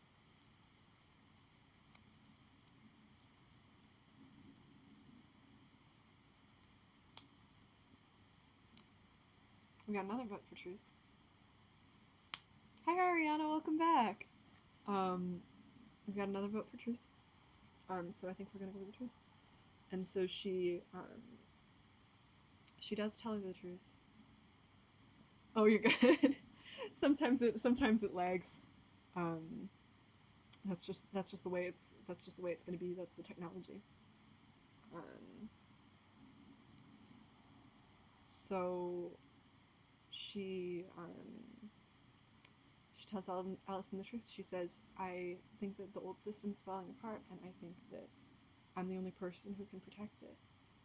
And Allison says, I don't know that I agree with that. I don't think it's the best way to do things. What happened to just wanting to take care of this and go home?" Um, and Mara replies, "The world is so much bigger than home, and my responsibilities to the world, now that I can do this, are bigger.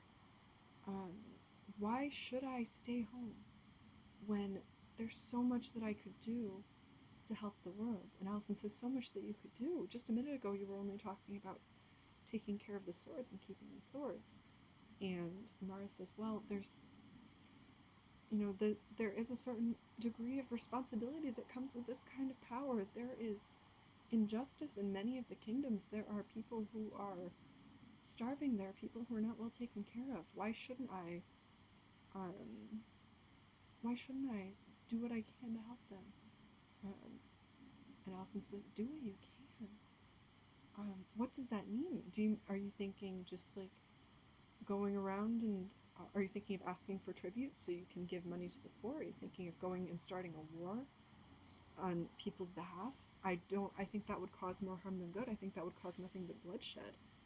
And Mara says, the world needs to change. It isn't right the way it is. They've been protecting the exact way that the world is for so long. So many people have been protecting the way that the world is for so long, and it's not really working. All it's doing is just um, making the world be like this. um, we could make the world a better place. I really do think that we could. Um, and Allison says, what you're saying is beautiful, but a few minutes ago you weren't even considering that. What happens in the next few minutes? And uh, she says, I can't let you do this. And Mara says, what are you going to do to stop me? Um, and that's a very good point. What is Allison going to do to stop her? Um, does she... I've got three options. So does she keep riding with her and attempt to reason with her? Um, oh, thank you, Holly. I'll probably try doing this again in the future. So we'll see. We'll see how it goes. But the story's been really fun to tell so far. Make sure you get the timestamp so you can catch the end when you come back. It won't be too much longer. I've only got a few minutes left, really. But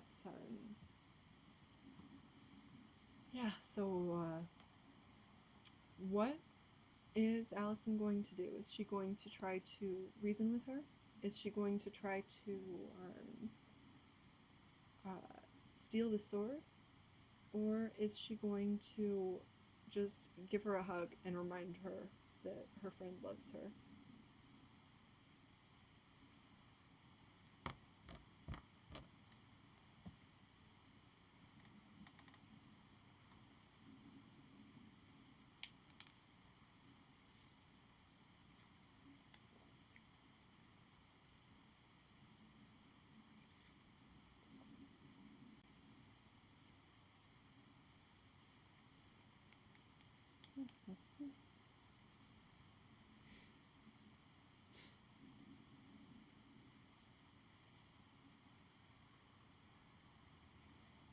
All right.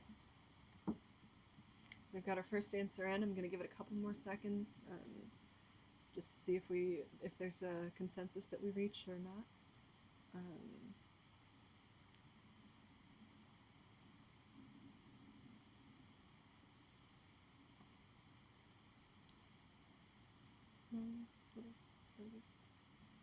Oh yeah, absolutely. It's not easy.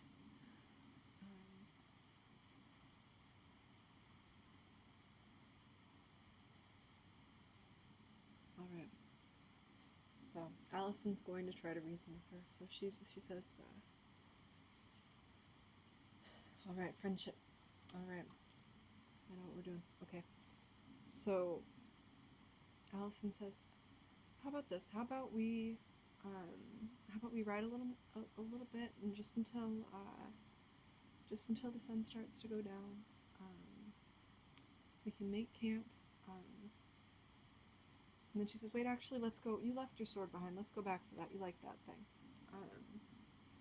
And at first Mara's like, no, we can't delay. And Allison responds, why can't we delay? You're the one who has the swords. The threat is gone. You killed Edmund. Um, that's over. We don't have to rush. Let's go back. Let's get your sword. I know you were really excited about making that thing. And let's just talk about this. So um, she nods and they ride along. And while she's still a little clear-headed, Allison just asks her questions about what the world should look like. And this and Mara starts answering. She starts saying, um, if the world was right, nobody would be hungry, and people wouldn't have to live in fear. People would be able to explore and do what they wanted. And asking these questions, Allison realizes quickly that just asking these questions is kind of slowing down whatever change in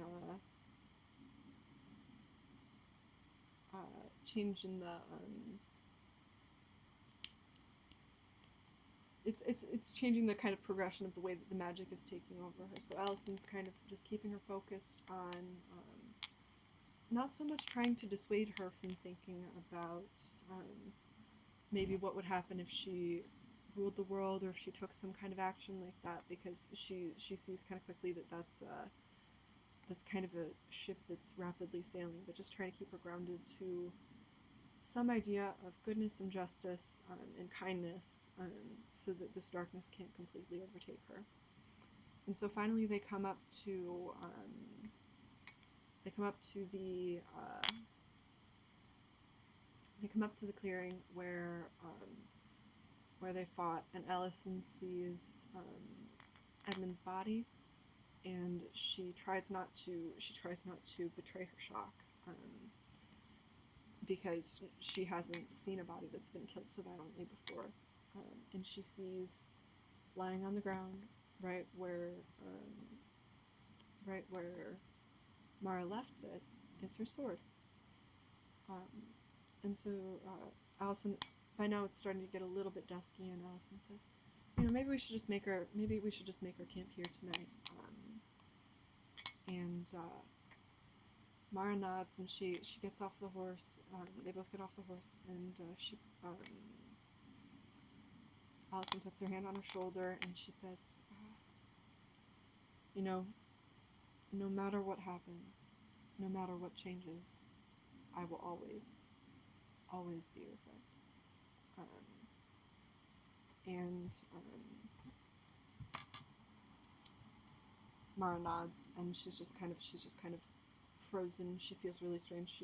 By this point she's picked up her old sword that kind of reminds her of her old self as well. So now she's got 3 swords on her belts, and that's kind of feeling heavy, and the weight of those swords is feeling heavy too. She's got these kind of conflicting pulls, and then Allison throws her arms around her and just says that she loves her and she cares about her, and all of a sudden Mara feels a feeling that's very similar to when she repaired the sword that first time, where the darkness, it's not quite as physical, but she feels this fading, and all of a sudden everything is clear, and she drops the swords, and she says, I don't know what I was thinking, and Allison just kind of nods and keeps holding her, wraps arms back around her, and says, I know it's easy to get caught up, I understand, but you did the right thing. Even with all of that darkness, you kept yourself so close to being yourself. So we'll make camp here tonight, and we'll take the swords. And Allison and Mara says, I can't touch them again. I can't carry the swords. And Allison says, that's all right. I'll carry them tomorrow. Just come with me. We'll ride together, and it'll all be all right. And so they make their camp, and they rest for the night. And in the morning they leave, and before long they find the manor that Noor's staying at, and they walk up, and Allison's still carrying the swords, and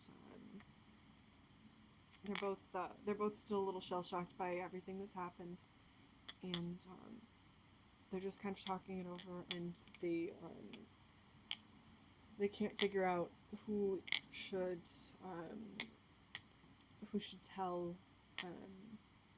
tell Noor the story of what happened, because it's such a huge shock. They've shown up at her doorstep with 2 cursed swords and news that one of her friends is gravely injured and possibly dead. So I'm gonna leave that up to you. Who's gonna tell Noor this story? Is it gonna be oh, why is 8 my cutoff? One of my friends is doing a music live stream that I really want to catch, but also I'm gonna it's not a very big raid, but at the end I am gonna raid her stream and send people over. So plus I can't. I'm right at my limit for the ability to talk, and I think the story's winding down pretty well. So who's gonna tell Noor the story? Is it gonna be Mara or Allison?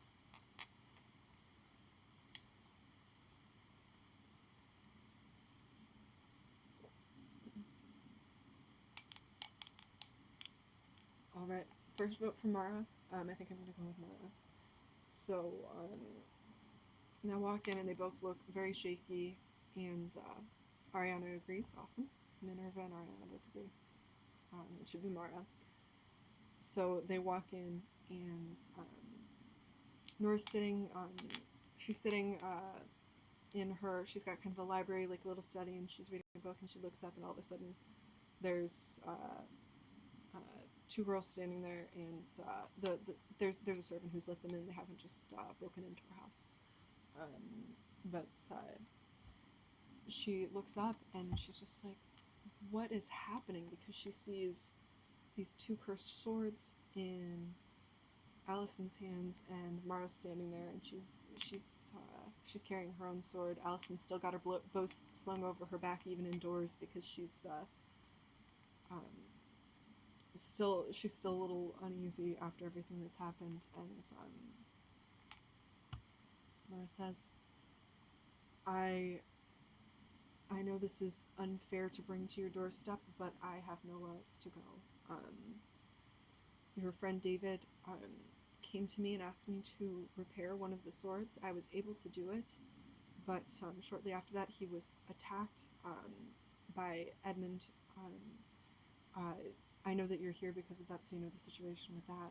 She just kind of starts like rambling a little bit, and she just says, en route to you, we were trying to warn you that Edmund was coming for the swords. He attacked me, and I was the sword that I had worked on came to me, and it turned corrupted once again in my hands, and I was able to defeat him, but I very nearly gave into the power of the swords myself, and it was only with the help of my friend that I was able to do anything about it. I wish that I could say that I could help you, and that I could, that I could repair these for you and take care of them. I know that you are not necessarily prepared to have three incredibly powerful swords and two of them cursed in your home and in your responsibility, but I don't know what else to do. And so Nora thanks her, and for a moment she just takes the swords and she just looks at them, and she goes into her library and she opens a box where a third sword is sitting. And like the sword had originally looked, this one, all of the jewels are beautiful and vibrant multicolors. This one has not yet been destroyed in that same way, and so it's starting to look a little iffy with the change in the magic and everything that's going on. And she takes the other two cursed swords and she puts them in the box with the first sword, and she says that she thanks the girls, and she says that she will do her best to look after them. She will be contacting the other two kingdoms and having the people who are in training to be successors as sword bearers. She will have them educated in another place very quickly, complete their education quickly, and then take on that responsibility. Then she adds that someone will still need to be found to fix the swords, and Mara immediately says, no, I can't do it. I can't, not after what's happened. And Nora says, maybe not right away, but if you're willing, I am willing to pay for your magical training. In a few years, we still have some time. In a few years, once you finish not in a few years, but you wouldn't have to handle them at all for a few years. Finish your apprenticeship. I will pay for your magical education, and once you have that, you can go and you can work. If you're willing, you can work on this. You can work on the swords, and you can be the person who repairs the swords and who helps keep things in balance. But if you are not willing, I understand that, and we will find someone else. We will find a way to make it work, with or without you. So I've got one last choice for you guys. Does Mara agree to Does Mara agree to have her magical education paid for and take care of the swords, or does she decide to go home, not deal with them again, and find a way to make her own way with the money that she had from fixing the first sword? Um, and then we're almost done. So this is our last choice here. This is our last little moment of the adventure. Um, so will she continue to be involved in this saga, or is she going to say goodbye? Either way, she's heading home for right now, but leaving the possibility open for a sequel, possibly or maybe not. So basically, what I'm asking is, next time I do this, would you like to hear more about Mara, or would you like me to start another tale?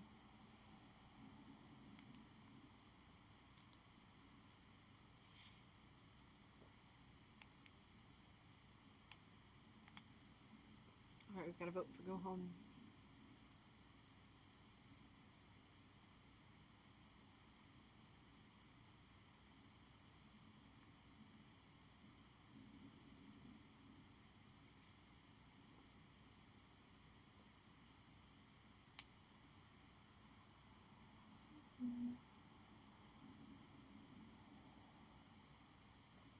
All right. Yeah. So Mara says thank you. I appreciate what you're offering. I appreciate the seriousness and gravity of it. But for now, I just I just need to go home and know that I can be done. I can't make a promise to you. I need to go home and know that if I want to, I can be done with this forever. That was the strangest and most terrifying thing that I've ever experienced, and I may pursue magic in the future. I don't know, but if I do, I need it to be on my own terms and making my own way. And she sees in the corner. Allison just kind of nods and agrees that that's probably the best thing for her. And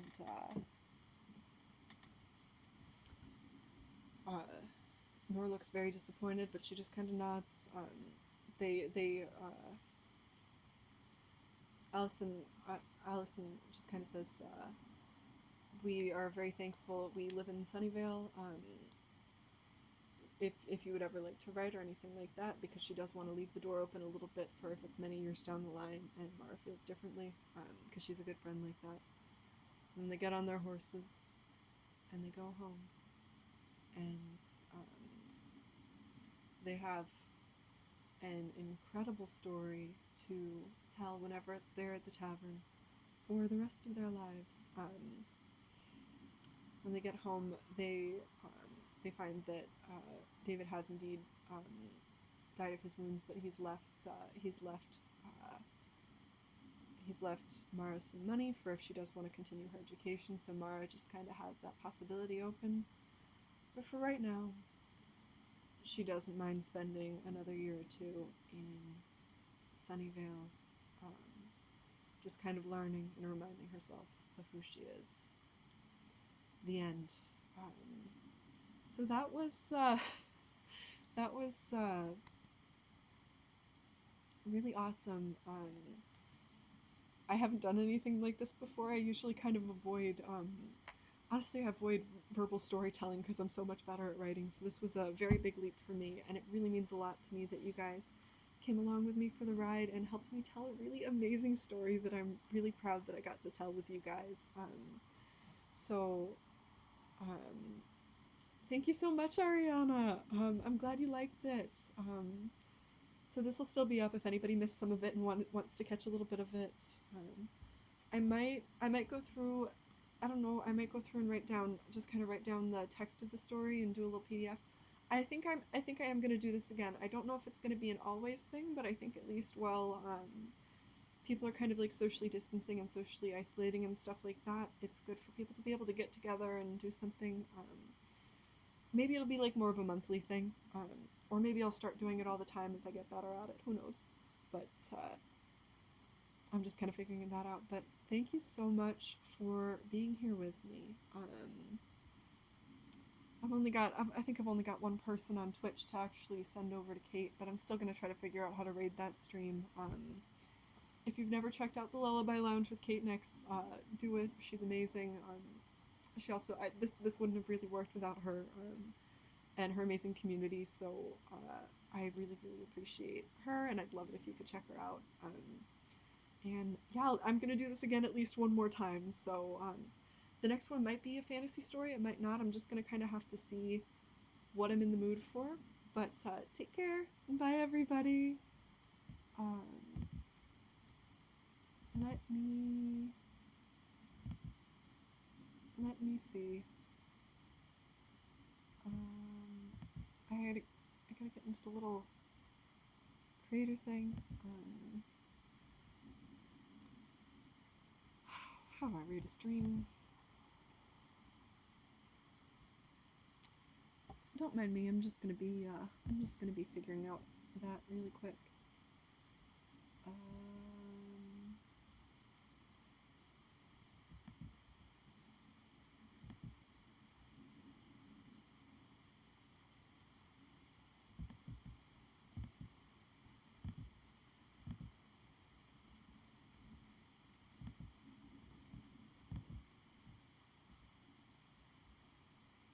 oof, okay.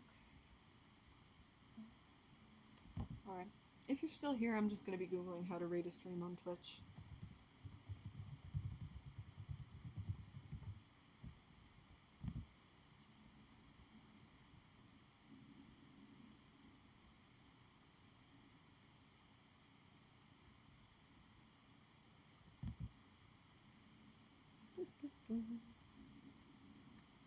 Don't mind me. I'm just being very, very boring to watch for a minute or two. Um,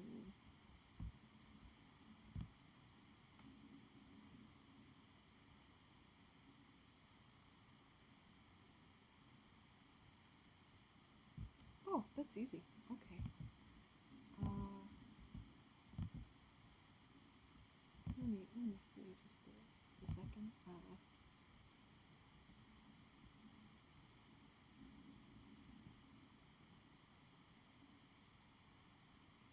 Oh, where's me? Oh shoot, I lost the me. Um,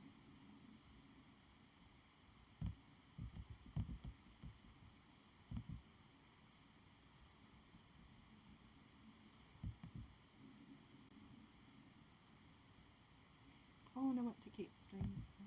I'm gonna try this here.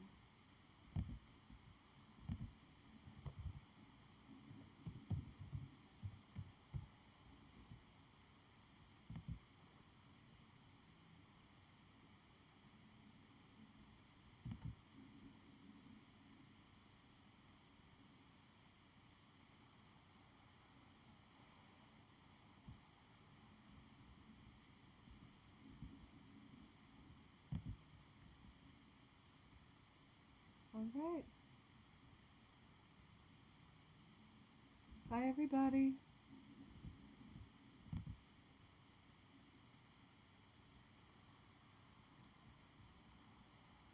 I realize this is a little bit close for us normally, but it's kind of where it's going to be, I think. Can you hear us? Can you see us? Move forward a little.